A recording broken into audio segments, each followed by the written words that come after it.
Hello everyone, welcome back to our channel. ప్రాచీన భారతదేశ చరిత్రలో భాగంగా ఈరోజు మనం డిస్కస్ చేసుకోబోయే టాపిక్ వచ్చేసి వేద నాగరికత లేదా వైదిక నాగరికత లేదా దానిని ఆర్య నాగరికత అని పిలుస్తారు.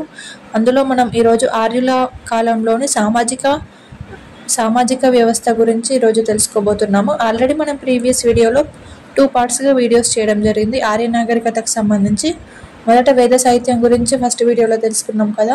దాని తర్వాత ఆర్యుల జన్మస్థలం, దాని తర్వాత ఆర్యుల యొక్క భౌగోళిక పరిజ్ఞానం, దాని తర్వాత ఆర్యుల యొక్క ఆర్థిక వ్యవస్థ గురించి మనం డిస్కస్ చేసుకున్నాం కదా ఆల్రెడీ.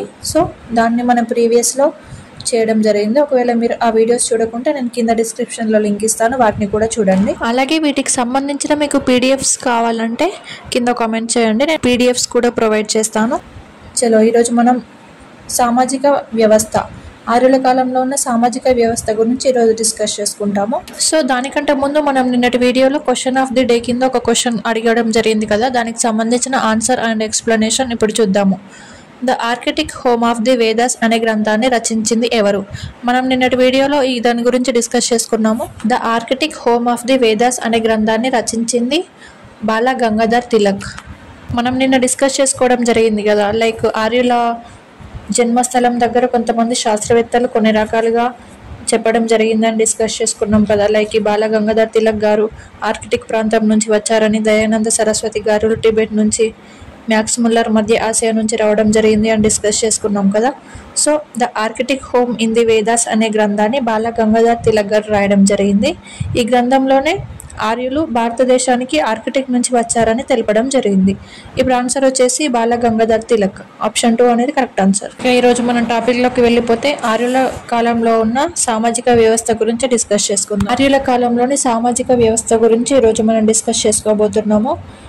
మీకు చాలా యూజ్ అవుతుంది అని అనుకుంటున్నాను ఈ వీడియోస్ అన్ని. ఇండియన్ హిస్టరీ అనే సబ్జెక్టు మన జనరల్ స్టడీస్లో భాగంగా ఏ ఎగ్జామ్కైనా ఇంపార్టెంట్ సబ్జెక్ట్ కాబట్టి ఈ ఆర్యుల నాగరికత దగ్గర నుంచి కూడా ప్రతి ఎగ్జామ్లో ఒక క్వశ్చన్ రావడం జరిగింది. సో ఇంపార్టెంట్ కాబట్టి స్కిప్ చేయకుండా చూడండి, అలాగే ఎండ్ వరకు చూడండి. క్వశ్చన్ ఆఫ్ ది డే కింద కూడా మీకు ప్రాక్టీస్ కింద ఒక క్వశ్చన్ కూడా ఇస్తున్నాను, దాన్ని కూడా ఆన్సర్ చేయడానికి ట్రై చేయండి. ఆర్యుల యొక్క సామాజిక వ్యవస్థ ఋగ్వేదంలో ఏ విధంగా ఉంది, అలాగే మలివేదంలో ఏ విధంగా ఉందో తెలుసుకుందాము. ఆర్ఎస్ శర్మ అనే శాస్త్రవేత్త అభిప్రాయం ప్రకారం ఈ ఋగ్వేద కాలంలో సమానత్వంతో కూడిన సామాజిక వ్యవస్థ ఉండేది అని తెలపడం జరిగింది. అంటే ఈ ఆర్యులకు సంబంధించి తొలివేద కాలంలో ఋగ్వేదం అంటే 1500 నుంచి 1000 BC వరకు ఆ కాలంలో ఆర్ఎస్ శర్మ ప్రకారం సమానత్వంతో కూడిన సామాజిక వ్యవస్థ కొనసాగింది అని తెలపడం జరిగింది. ఋగ్వేద కాలంలో అసమానతలు అనేవి లేకుండా సమానత్వంతో కూడిన వ్యవస్థ అంటే సామాజిక వ్యవస్థ అనేది ఈక్వాలిటీతో కూడిన సామాజిక వ్యవస్థ కొనసాగింది అని తెలపడం జరిగింది. ఈ తొలివేద కాలంలో ఆర్యులు పితృస్వామ్య సమిష్టి కుటుంబ వ్యవస్థ కలిగి ఉండేవారు. అంటే ఆర్యులు పితృస్వామ్య కుటుంబ వ్యవస్థను కలిగి ఉండేవారు. అలాగే ఈ కుటుంబ యజమానిని కులప అని పిలిచేవారు. ఆర్యుల కాలంలో తొలివేద కాలంలో కుటుంబ యజమానిని కులప అని పిలిచేవారు. ఈ కాలంలో ఇంకా కుల వ్యవస్థ అనేది ఆవిర్భవించలేదు. కుల వ్యవస్థ ఆవిర్భవించలేదు అంటే మీకు ఆల్రెడీ ఒక డౌట్ రావాలి. ఎందుకంటే మనం ప్రీవియస్లో ఆర్యుల జన్మస్థలం దగ్గర కానీ ఆర్యుల ఆర్థిక వ్యవస్థ దగ్గర ఋగ్వేదంలోని 10వ భాగం అయిన పురుష సూక్తంలో కుల వ్యవస్థ గురించి ప్రస్తావించబడింది అని డిస్కస్ చేసుకున్నాము. అంటే బ్రహ్మనే స్వయంగా కుల వ్యవస్థ గురించి రాయబడింది అని ఆల్రెడీ డిస్కస్ చేసుకున్నాం కదా. అక్కడ కుల వ్యవస్థ ఆవిర్భవించింది కదా, ఇక్కడ ఋగ్వేదంలో కుల వ్యవస్థ ఆవిర్భవించలేదు ఎందుకని ఆల్రెడీ మీకు డౌట్ రావచ్చు. సో దానికి ఇప్పుడు నేను ఎక్స్ప్లెనేషన్ ఇవ్వబోతున్నాను. ఆల్రెడీ మనం డిస్కస్ చేసుకున్నాం కదా, ఋగ్వేద కాలంలో 10 మండలాలు ఉంటాయని. ఆ 10వ మండలంలో పురుష సూక్తంలో కుల వ్యవస్థ గురించి ప్రస్తావించబడింది అని డిస్కస్ చేసుకున్నాం కదా. కానీ ఋగ్వేదంలోని 10 మండలాలలో 1వ మండలం అలాగే 10వ మండలం ఋగ్వేద కాలంలో అంటే 1500 నుంచి 1000 BCలో రాయబడలేదు. దానిని తర్వాత అందులోకి అనువదించబడింది. అంటే ఋగ్వేద కాలంలో కాకుండా తర్వాత కాలంలో రాయబడిన 1వ మరియు 10వ మండలాన్ని ఋగ్వేదంకి జోడించబడింది. సో ఇది ఋగ్వేద కాలంలో రాయబడలేదు, తర్వాత చేర్చారు కాబట్టి అప్పుడు కుల వ్యవస్థ అనేది ఇంకా ఆవిర్భవించలేదు. తర్వాత ఋగ్వేదంలో చేర్చడం జరిగింది. 10వ మండలంలో పురుష సూక్తంలో కుల వ్యవస్థ చేర్చడం పడింది. సో ఇప్పుడు ఋగ్వేద కాలంలో కుల వ్యవస్థ అనేది లేదు. సో ఇప్పుడు మీకు క్లారిటీ వచ్చింది అనుకుంటున్నాను. ఈ 10వ మండలం అనేది తర్వాత జోడించడం వల్ల ఋగ్వేదంలో కుల వ్యవస్థ ఏర్పడింది. ఋగ్వేద కాలంలో లేదు, తర్వాత జోడించారు అని అర్థం చేసుకోండి, కన్ఫ్యూజ్ కాకండి. అలాగే ఈ ఋగ్వేద కాలంలో ప్రధానంగా సమాజంలో 3 వర్గాలు ఉండేవి. అవి ఏంటి అంటే 1 పురోహిత వర్గం, 2 యుద్ధ వీరుల వర్గం, 3 సామాన్య వర్గం. పురోహితుల వర్గంలో మతపరమైన కార్యకలాపాలు నిర్వహించేవారు. పురోహిత వర్గంలో మత కార్యకలాపాలు, యుద్ధ వీరుల వర్గంలో యుద్ధాల్లో పాల్గొనేవారు. అలాగే సామాన్య వర్గం అంటే పశుపోషణ, వ్యవసాయం ఇంకా ఇతర కార్యకలాపాలు నిర్వహించేవారు. ఋగ్వేదంలో పశుపోషణ ప్రధానమైనది అని తెలుసుకున్నాం కదా మనం. సో ఈ విధంగా 3 రకాలుగా వర్గాలు ఉండేవి. 1 పురోహిత, 2 యుద్ధ వీరులు, 3 సామాన్య. పురోహితుల మతపరమైన కార్యకలాపాలు, యుద్ధ వీరుల్లో యుద్ధాల్లో పాల్గొనేవారు, సామాన్య వర్గంలో పశుపోషణ, వ్యవసాయం. ఇలా 3 రకాలుగా వర్గాలు ఉండేవి. తర్వాత సమాజంలో వివిధ వర్గాలు ఉన్నప్పటికీ వివక్షతలు లేవు. ఋగ్వేద కాలంలో అసలు మత, లింగ, కుల అనే వివక్షతలు ఏవీ లేకుండే సామాజికంగా ఈక్వాలిటీగా ఉండేవారు. అలాగే సమాజంలో వివిధ వర్గాలు ఉన్నప్పటికీ వివక్షతలు లేకుండే, అలాగే అందరికీ స్వేచ్ఛ ఉండేది. అనులోమ ప్రతిలోమ వివాహాలు కూడా అనుమతించబడ్డాయి. అనులోమ ప్రతిలోమ వివాహాలకు సంబంధించి మనం మలివేద కాలం దగ్గర వేద సాహిత్యంలో ప్రస్తావించబడిన వివాహాల గురించి డిస్కస్ చేసుకుంటాము నెక్స్ట్. అలాగే ఋగ్వేద కాలంలో లింగ వివక్షత ఆనవాళ్లు లేకుండే, స్త్రీలకు సంపూర్ణమైన స్వేచ్ఛ స్వతంత్రాలు ఉండేవి. అలాగే స్త్రీలకు సమానంగానే పురుషులతో సమానంగానే స్త్రీలు కూడా విద్యను అభ్యసించబడ్డారు. ఈ సామాజిక వ్యవస్థలో భాగంగా 20 మంది స్త్రీల గురించి ప్రస్తావన ఉండేది. ఇక్కడ నియోగ అనే సాంప్రదాయం ఉండేది. ఋగ్వేద కాలంలో నియోగ అనే సాంప్రదాయం ఉండేది. ఇది ఇంపార్టెంట్, గుర్తుంచుకోండి. నియోగ అనే సాంప్రదాయం అంటే ఏంటి అంటే సంతానం లేని వితంతు చనిపోయిన భర్త సోదరుని వివాహం చేసుకోవడాన్ని నియోగ అంటారు. లెవిరేట్ మ్యారేజ్ అని అంటారు దీనినే.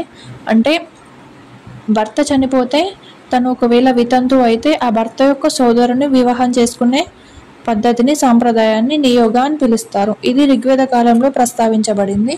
అలాగే ఋగ్వేద కాలంలో బానిస వ్యవస్థ కానీ, సతీ గురించి కానీ, బహుభార్యత్వం కానీ, బహుభర్తృత్వం కానీ ఇలాంటి సాంప్రదాయాలు మాత్రం నామమాత్రంగా కనిపించాయి, అంత ఎక్కువగా లేవు. ఎందుకంటే సమానత్వం ఉండేది, ఈక్వాలిటీగా ఉండేది, జస్ట్ ప్రస్తావించబడినాయి అంతే. దీని గురించి అంతగా ఎక్కువగా ఋగ్వేదంలో ప్రస్తావించబడలేదు. ఈ ఋగ్వేద కాలంలో సతీ లాంటి వ్యవస్థలు ఋగ్వేదంలో ప్రస్తావించబడ్డాయి, కానీ నామమాత్రంగానే ఉండేది. ఇది తొలివేద కాలం, అంటే ఋగ్వేద కాలంలో ఉన్న సామాజిక వ్యవస్థ గురించి. ఇప్పుడు మనం మలివేద కాలంలో సామాజిక వ్యవస్థ ఏ విధంగా ఉందో తెలుసుకుందాము. మలివేద కాలంలో సామాజిక వ్యవస్థ. ఋగ్వేద కాలం నాటి సామాజిక పరిస్థితులు మలివేద కాలంలో సంపూర్ణమైన మార్పులకు చోటు చేసుకున్నాయి. అంటే ఋగ్వేదంలో ఉన్న సామాజిక వ్యవస్థ అనేది మలివేద కాలంలో వచ్చేసరికి చాలా చేంజ్ అయింది. అంటే ఖచ్చితమైన వివక్షతలు లేని వర్గ వ్యవస్థ స్థానంలో చాలా వివక్షలతో కూడుకున్న సామాజిక వ్యవస్థ అనేది ఏర్పడడం జరిగింది మలివేద కాలంలో. ఇక్కడ వర్ణ వ్యవస్థ కూడా ఏర్పడడం జరిగింది. అక్కడ నుంచి ఇక్కడికి చూసుకుంటే చాలా డిఫరెన్సెస్ ఉన్నాయి. అంటే తొలివేద కాలంలో ఉన్న సమానత్వం వచ్చేసి మలివేద కాలంలో ఇక్కడ వివక్షలతో ఏర్పడడం జరిగింది.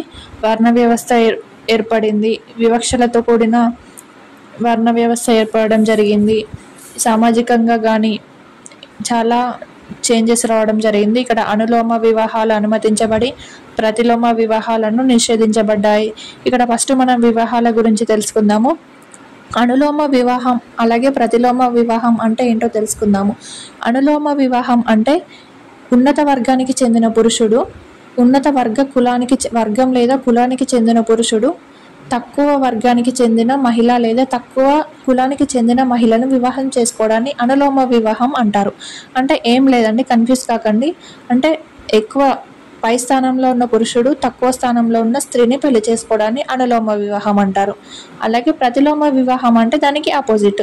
తక్కువ వర్గం లేదా తక్కువ కులానికి చెందిన పురుషుడిని ఎక్కువ వర్గం లేదా ఎక్కువ కులానికి చెందిన మహిళను వివాహం చేసుకోవడాన్ని ప్రతిలోమ వివాహం అంటారు. ఇక్కడ అనులోమ వివాహం అంటే పురుషుడు పై స్థానంలో ఉండాలి, మహిళ కింది స్థానంలో ఉండాలి, దాన్ని అనులోమ అంటారు. ఇక్కడ ప్రతిలోమ అంటే పురుషుడే తక్కువ స్థానంలో, మహిళనే ఎక్కువ స్థానంలో అని గుర్తుంచుకోండి. ఇది అనులోమ ప్రతిలోమ. ఈ మలివేద కాలంలో అనులోమ వివాహాలు అనుమతించబడ్డాయి, అలాగే ప్రతిలోమ వివాహాలు అనేది నిషేధించబడ్డాయి. ఇక్కడనే మనం వివక్ష అంటే లింగ వివక్ష మనం అర్థం చేసుకోవచ్చు. ఎందుకంటే పురుషులు ఎక్కువ స్థానంలో ఉండాలి అని అనులోమ వివాహం తెలుపుతుంది. సో ఇక్కడ లింగ వివక్షకు ఆధారం అని తెలుసుకోవచ్చు మనం. ఇది మలివేద కాలంలో ఉన్న వివాహాలకు సంబంధించి. ఇప్పుడు వేద సాహిత్యంలో ప్రస్తావించబడిన 8 రకాల వివాహాల గురించి తెలుసుకుందాము. వేద సాహిత్యంలో 8 రకాల వివాహాల గురించి ప్రస్తావించబడింది. వాటి గురించి ఇప్పుడు చూద్దాము. వేద సాహిత్యంలో ప్రస్తావించబడిన 8 రకాల వివాహాలు: 1 బ్రహ్మ వివాహం, 2 దైవ వివాహం, 3 అర్స వివాహం, 4 ప్రజాపత్య వివాహం, 5 గాంధర్వ వివాహం, 6 అసుర వివాహం, 7 రాక్షస వివాహం, 8 పైశాచిక వివాహం. వీటి గురించి ఒక్కొక్క దాని గురించి చూద్దాం. ఇప్పుడు బ్రహ్మ వివాహం అంటే అత్యంత ఆదర్శవంతమైన వివాహం. ఇది పెద్దలు నిశ్చయించి శాస్త్రాల ప్రకారం నిర్వహించబడిన వివాహాన్ని బ్రహ్మ వివాహం అంటారు. తర్వాత దైవ వివాహం. దైవ అంటే పురోహితులకు మాత్రమే వర్తిస్తుంది. ఇది ఒక యాగాన్ని నిర్వహించి తర్వాత పురోహితునికి ఇవ్వవలసిన దక్షిణకు బదులుగా ఒక అమ్మాయిని ఇవ్వడాన్ని దైవ వివాహం అంటారు. అంటే యాగాన్ని నిర్వహించిన ఒక పురోహితునికి దానికి రివర్స్గా అంటే దక్షిణగా ఇంట్లో ఉన్న అమ్మాయిని ఇవ్వడాన్ని దైవ వివాహం అంటారు. తర్వాత అర్స వివాహం. ఒక ఎద్దును ఆవును వధువుకు కన్యాశుల్కంగా ఇవ్వడాన్ని అర్స వివాహం అని అంటారు. తర్వాత ప్రజాపత్య వివాహం. ఇది ఎటువంటి ఆర్థిక లావాదేవీలు అంటే వరకట్నం కానీ కన్యాశుల్కం కానీ లేకుండా జరిపే వివాహాన్ని ప్రజాపత్య వివాహం అని అంటారు. దాని తర్వాత గాంధర్వ వివాహం. గాంధర్వ వివాహం అంటే క్షత్రియులకు మాత్రమే వర్తిస్తుంది. ఇది పెద్దలను సంప్రదించకుండా ఎటువంటి వివాహ సాంప్రదాయాలను పాటించకుండా పరస్పర అంగీకారంతో జరిగే వివాహాన్ని గాంధర్వ వివాహం అని అంటారు. తర్వాత అసుర వివాహం. అసుర వివాహం అనేది ఓన్లీ వైశ్యులకు మాత్రమే వర్తిస్తుంది. ఇది వధువు కానీ వరుడిని కానీ కనుక్కొని వివాహం చేసుకోవడం అంటే ఒకరినొకరు అభిప్రాయాలను తెలుసుకొని వివాహం చేసుకోవడాన్ని అసుర వివాహం అని అంటారు. ఇది వైశ్యులకు మాత్రమే సూచించబడిన వివాహం. తర్వాత రాక్షస వివాహం. ఇది క్షత్రియులకు మాత్రమే వర్తిస్తుంది. ఇది పెద్దలను వ్యతిరేకిస్తూ ప్రేమించిన అమ్మాయిని ఎత్తుకొని వెళ్ళి వివాహం చేసుకోవడాన్ని రాక్షస వివాహం అని అంటారు. తర్వాత పైశాచిక వివాహం. ఈ పైశాచిక వివాహం అనేది అన్నింటికంటే నికృష్టమైన వివాహం. వధువును బలవంతంగా ఎత్తుకొని వెళ్ళి వివాహం చేసుకోవడాన్ని పైశాచిక వివాహం అని అంటారు. ఇవి వేద సాహిత్యంలో ప్రస్తావించబడిన 8 రకాల వివాహాలు. తర్వాత వేద సాహిత్యంలో చెప్పబడిన 4 ఆశ్రమాల గురించి చూద్దాము. ఆల్రెడీ మనం ఇక్కడ ఉపనిషత్తుల దగ్గర ఒకసారి ఈ ఆశ్రమాల గురించి డిస్కస్ చేయడం జరిగింది కదా. నిన్న క్వశ్చన్ ఆఫ్ ది డేలో భాగంగా వేద సాహిత్యం పార్ట్ 1లో ఈ క్వశ్చన్నే ఇవ్వడం జరిగింది. మీరు ఒకసారి రివైజ్ చేసుకోండి. ఈ మలివేద కాలంలో ఒక వ్యక్తి తన జీవితాన్ని 4 దశల్లో జీవించాలని నిర్దేశించబడింది. దాన్నే ఆశ్రమాలు అని పిలుస్తారు. ఈ ఆశ్రమాలు 4 ఉండడం జరిగింది. 1 బ్రహ్మచర్య, 2 గృహస్థాశ్రమ, 3 వనప్రస్థాశ్రమ, 4 సన్యాసాశ్రమ. ఇప్పుడు మనం ఒక్కొక్క దాని గురించి తెలుసుకుందాము. బ్రహ్మచర్య అంటే ఇది గురుకులానికి వెళ్ళి విద్యను అభ్యసించాలి. అంటే ఈ బ్రహ్మచర్యతోనే మనిషి జీవితం ప్రారంభం అవుతుంది. గురుకులానికి వెళ్ళి విద్యను అభ్యసించడాన్ని బ్రహ్మచర్య అని అంటారు. తర్వాత గృహస్థాశ్రమ అంటే ఈ దశ వివాహంతో ప్రారంభమవుతుంది. వారసులు పుట్టిన తర్వాత ఈ దశను వీడాలి. అంటే గృహస్థాశ్రమ అంటే ఒక ఫ్యామిలీని ఏర్పాటు చేసుకోవడం. గృహ అంటే ఫ్యామిలీ, అట్లా గుర్తుంచుకోండి. దాని తర్వాత వనప్రస్థాశ్రమ అంటే వన అంటే వనాలకు వెళ్ళడం. కుటుంబాన్ని విడిచిపెట్టి సమీపంలో ఉన్న వనాలకు వెళ్ళి జ్ఞానాన్ని ఆర్జించాలి. ఇది వనప్రస్థాశ్రమ గురించి తెలియజేస్తుంది. దాని తర్వాత సన్యాసాశ్రమ అంటే జీవితం పూర్తయినట్టు, సన్యాసం తీసుకోవడం అన్నట్టు. వ్యక్తి జీవితంలో ఇది చివరి దశ అని చెప్పవచ్చు. మోక్షం ఈ దశలోనే సాధ్యమవుతుంది. ఈ ప్రపంచిక సంసార జీవితాన్ని వదిలి సన్యాసానికి వెళ్ళాలి అని స్వీకరించాలి అని ఈ ఆశ్రమాల్లో ప్రస్తావించడం జరిగింది. 4 ఆశ్రమాలు ఉంటాయి. 1 బ్రహ్మచర్య, 2 గృహస్థాశ్రమ, 3 వనప్రస్థాశ్రమ, 4 సన్యాసాశ్రమ. ఈ 4 సీక్వెన్స్గా గుర్తుంచుకోండి. అలాగే ఒక్కొక్క దాని గురించి ఒక్కొక్క పాయింట్ గుర్తుంచుకోండి. బ్రహ్మ అంటే స్టార్టింగ్, అంటే గురుకులానికి వెళ్ళి విద్యను అభ్యసించడం. బ్రహ్మ అంటే విద్య. గృహ అంటే ఇల్లు, అంటే ఫ్యామిలీని ఏర్పాటు చేసుకోవడం. తర్వాత వన అంటే వనాలకు వెళ్ళడం. తర్వాత సన్యాస అంటే లాస్ట్ చివరి భాగం జీవితంలో సన్యాసానికి వెళ్ళడం అని గుర్తుంచుకోండి. ఇవి వేద సాహిత్యంలో చెప్పబడిన 4 ఆశ్రమాలు. అలాగే మనం ఉపనిషత్తుల్లో భాగంగా డిస్కస్ చేసుకున్నాం కదా. చాంద్యోగ్య ఉపనిషత్తులో భాగంగా 3 ఆశ్రమాల గురించి మొట్టమొదటిసారిగా ప్రస్తావించడం జరిగింది. ఈ ఆశ్రమ వ్యవస్థ గురించి మొట్టమొదటిసారిగా తెలియజేసిన గ్రంథం ఏది అంటే చాందోగ్య ఉపనిషత్తు అని గుర్తుంచుకోండి. అలాగే ఈ 4 ఆశ్రమాల గురించి డిస్కస్ చేసిన ప్రస్తావించబడిన గ్రంథం ఏది అంటే భజలోపనిషత్తు గ్రంథం అని గుర్తుంచుకోండి. ఇక్కడ కన్ఫ్యూజ్ కాకండి. చాందోగ్య అంటే ఫస్ట్ 3 ఆశ్రమాల గురించి తెలియజేశారు. అలాగే తొలిసారిగా 4 ఆశ్రమాల గురించి తెలియజేసిన గ్రంథం ఏది అంటే జబలోపనిషత్తు అని గుర్తుంచుకోండి. ఇవి ఫ్రెండ్స్ వేద సాహిత్యంలో చెప్పబడిన 4 ఆశ్రమాలు. ఇది ఫ్రెండ్స్ ఈరోజు టాపిక్ కంప్లీట్ అయిపోయింది. ఈరోజు మనం ఆర్య నాగరికతలో భాగంగా ఆర్యుల యొక్క సామాజిక వ్యవస్థ గురించి డిస్కస్ చేసుకున్నాం కదా. అలాగే ఈరోజు క్వశ్చన్ ఆఫ్ ద డే గురించి చూద్దాం. ఋగ్వేద కాలంలో ప్రస్తావించబడిన కులప అంటే ఎవరు? ఆల్రెడీ మనం డిస్కస్ చేసుకున్నాం కదా, మీకు మళ్ళీ ఒకసారి రివిజన్ అవుతుంది. కులప అంటే ఎవరు? ఆప్షన్ ఏ అధికారి, ఆప్షన్ బి వ్యాపారస్తులు, ఆప్షన్ సి కుటుంబ పెద్ద, ఆప్షన్ డి రాజు. ఆన్సర్ కింద కామెంట్ చేయండి. ఇది ఫ్రెండ్స్ ఈరోజు టాపిక్ ఆర్యుల యొక్క సామాజిక వ్యవస్థ. నెక్స్ట్ వీడియోలో రిమైనింగ్ టాపిక్స్ డిస్కస్ చేసుకుందాము. Thank you so much. Thank you for watching. Do subscribe for more updates. Thank you.